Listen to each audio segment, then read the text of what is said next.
दिनै रंजालि बैसागु फालिथाय जे फोरबो बेयो नामबर दख'रा दुलाराय बर' फरायसा आफादनि बानजायनायाव बेयो साननैनि जे हाबाफारि बेयो दिनै गेवलां मेल दङमोन। जोबोद गाजा गोमजायै बेयो जादों। एसे सुबुंनि अनजिमाया खमबाबो बेयाव रंजानाया जोबोद खम जायाखै। बेनि थाखाय नामबर दख'रा दुलाराय बर' फरायसा आफादा रायजो राजाखौ लानानै जे रंजालि बैसागु खुंनाय बे खुंनाया दिनै फैयै फैयै 27थि बोसोराव आगान होफैबाय आरो थांनाय 20 बोसोर बेवहाय जोबोद दुखु खस्थ'नि गेजेरजों बेखौ खुंबोबाय थादों आरो देग्लायबो बियो खुंजादों। दा बे हिसाबै आं साबायखर बावगोन नामबर दख'रा दुलाराय बर' फरायसा आफादखौ। आरो जों नायदों नैबे ओनसोलाव बर'जों लोगोसे राभा, बेयाव गुरखा, आदिबासि आरो खाथियावनो नागा हाजोआ दं हिसाबै नागा बेयाव जनगोष्ठीनि मानसिफ्राबो बेयाव रायजो जायो। दा थेवबो बेयाव माने जों नायदों रंजालि बैसागु फालिनायाव मानसिनि जि मोनसे उत्साह, मानसिनि जे रंजानाय बे खुनु माने खम जायाखै।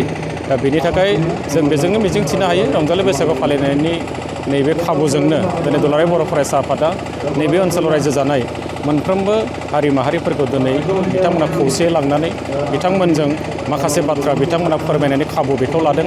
आरो बे हाबाफारिजोंनो फुंनि समाव जे मेट्रिक आरो हायार सेकेन्डारि आनजादाव जाय फरायसाफ्रा मोजाङै उथ्रिसार जानो हाबाय बिथांमोनखौ मान बावनायनि मोनसे हाबाफारिमोन।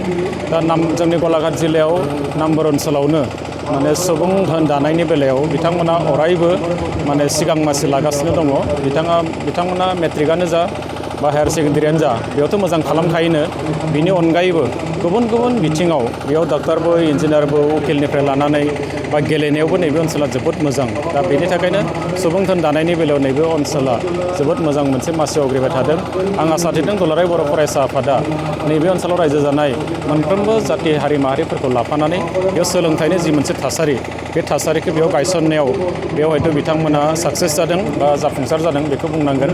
आरो बेजोंनो लोगोसे नैबे ओनसोलाव जिहेथु नैबे आसाम नागालेण्ड बर्डार सिमनायाव दं हिसाबै नैबे ओनसोलाव बयजोंबो खौसेथिखौ लानानै बेयाव जेरैबायदि जोङो दिनै बुंनांगोन बेवहाय माने असमियाव बुंब्ला जों जेखुनुखि प्रहरी होननानै बे प्रहरीनि जे बिबान बे बिबानखौ रुजुनबाय थानो हादों।